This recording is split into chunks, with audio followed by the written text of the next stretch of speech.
بسم اللہ الرحمن الرحیم اللہم صلی علی محمد وعلی آل محمد۔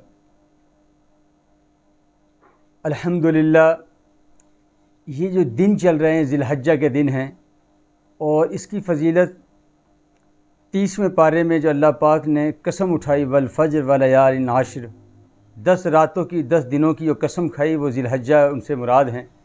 نبی کریم صلی اللہ علیہ وسلم نے بہت زیادہ اس کے فضائل بیان کیے ہیں۔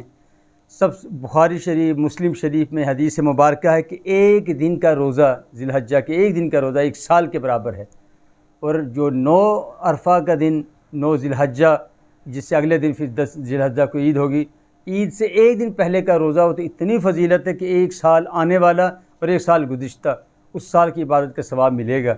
اللہ کریم سب مسلمانوں کو اس روزے کو رکھنے کی اور تمام روزوں کو رکھنے کی جو ہے توفیق عطا فرمائے۔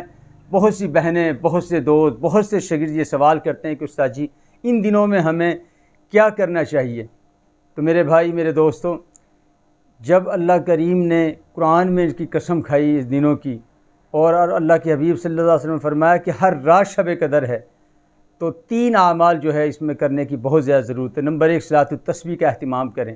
نمبر 2، صدقہ خیرات اس میں کیا جائے۔ نمبر 3 یہ ہے کہ دن کو روزہ رکھا جائے، اور اگر ہو سکے تو فرمایا کثرت سے درود شریف پڑھا جائے، قرآن پاک کی تلاوت کی جائے۔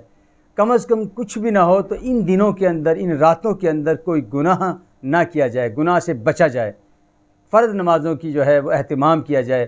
اللہ پاک ہمیں ان ذی الحجہ کے دنوں کی قدر کی توفیق عطا فرمائے۔